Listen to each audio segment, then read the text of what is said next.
how we're running, I know that there is potential for more.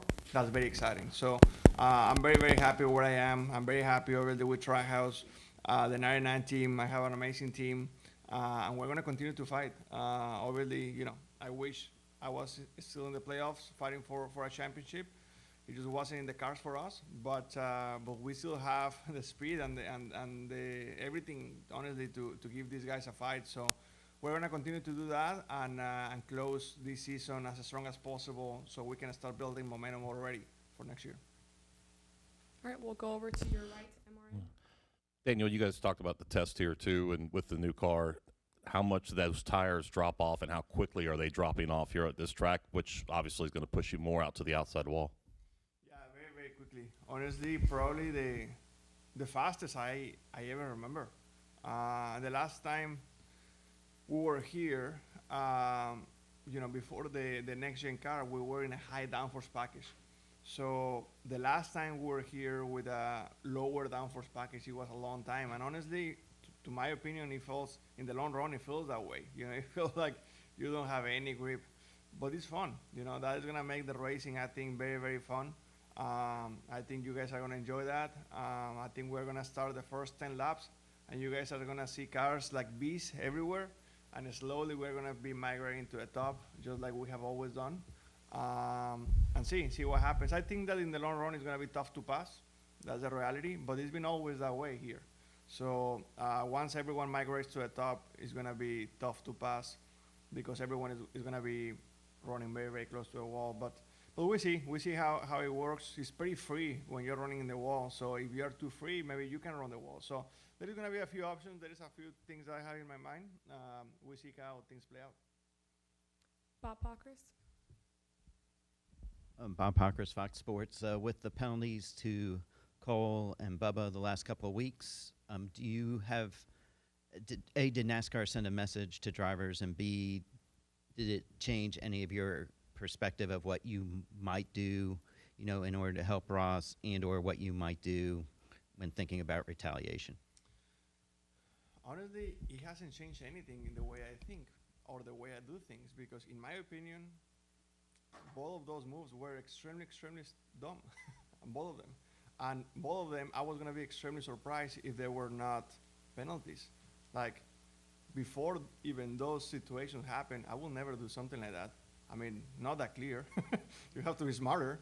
I don't know what those guys were thinking, but, I'm glad NASCAR is reacting to this because, when it's too much, when it's too much of helping a teammate. And people know, I'm going to race, I race everyone very hard, but yeah, in the next few weeks, I'm going to race Ross not super hard, just because he's my teammate.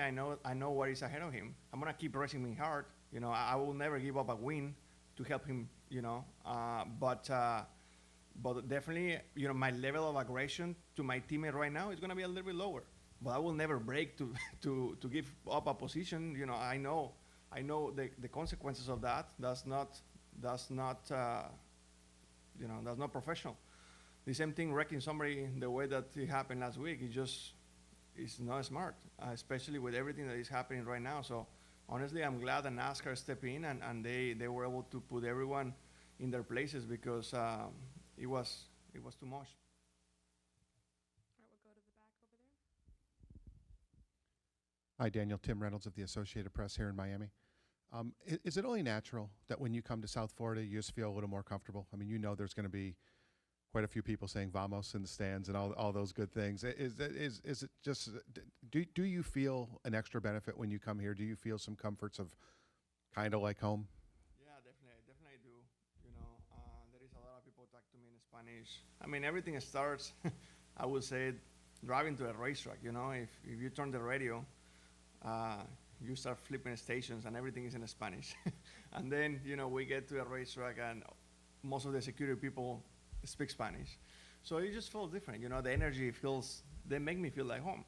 And that feels very, very amazing. I really feel good. It's hard to explain that to people because, I don't expect everyone to understand this, but obviously me being away from home 98% of the time, and being able to have these experiences, it feels very good. Miami is this way. There is many racetracks that are that way. Texas, every single race in the West Coast. I really feel more like home coming to places like this, and I know that there is gonna be a lot of fans speaking to me in Spanish and bringing some Mexican flags and with a lot of support, and that's something that obviously I enjoy a lot. We'll go to Holly and then up here. Just kind of along these lines, does it feel like the racing is a little more aggressive this year in these playoffs than it has in the past, or do we just think that because it's present time and it just seems like that? Or how about from your perspective?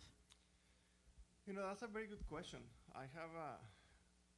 Good or bad, I think I have a very short memory when it comes to that kind of stuff. I think back then, last year, I think racing was pretty aggressive as well. But I think that just because the package, it was aggressive maybe for longer because everyone was more tied together because we had a high downforce package and less power.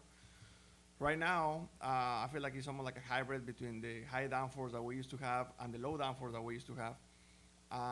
But I personally think that we race equally aggressive. Last week actually, I had a pretty good experience because I was in the front the entire first half of the race, stage 1 and 2, the top 5, top 3, leading the race. And I was like, man, we got this. And then we had a very bad pit stop, and I went to the back, and I was like, holy, this is where the dogfight is. So yeah, everyone is very aggressive, especially in stage 3. And as a race car driver, I enjoy that. But yeah, I think just being in the present right now, we see everyone very, very aggressive, and I feel like everyone enjoys that. You guys as media and us as drivers as well. Go right up here. Hi, Javier Mota, NASCAR Latino. Can we do one in Spanish? Of course, claro. Daniel, un poco recordar, hace 8 o 10 años venías aquí a Homestead cuando empezabas, luego ganaste aquí obviamente con la Xfinity Series. Recordar qué es para ti venir al Homestead-Miami Speedway. Sí, es especial venir a Homestead. Es una pista que significa mucho para mí, no solamente dentro de la pista, pero también fuera de la pista. Como ya mencionaba hace unos momentos en inglés, que es un lugar el cual obviamente hay demasiados latinos y me hace sentir en casa, muchísima gente hablando español y eso es algo bonito, que para mí en lo personal no lo puedo vivir así todos los días, desafortunadamente, pero cuando vengo a lugares como Homestead-Miami definitivamente es especial.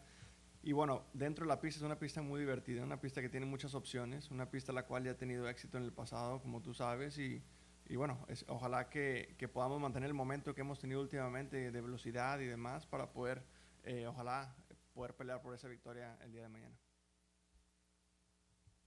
Jerry Jordan. Jerry Jordan, kicking the tires that night again. So next week we're at Martinsville, and there's probably several people have made some deposits in the Retaliation aggressive driving through the season so far, and we're getting down to where people can't pay that back because we can. You have to be smart about it. You can do it the way that Wallace did it. That's completely unacceptable. But retaliation is not wrecking somebody like that. Retaliation, you can put somebody in the wall a little bit. NASCAR won't penalize you for that. But what happened last week, it was just over the line. Do you see Martinsville next weekend as being a kind of chaos with some of the stuff that we've seen, the people that owe people here and there through the year? The way I see it, there is a couple guys that actually owe me something. But the way I see it is that you don't, this is just my opinion. I don't wait for Martinsville to say, okay, these 2 guys owe me something, I'm gonna pay them back in Martinsville.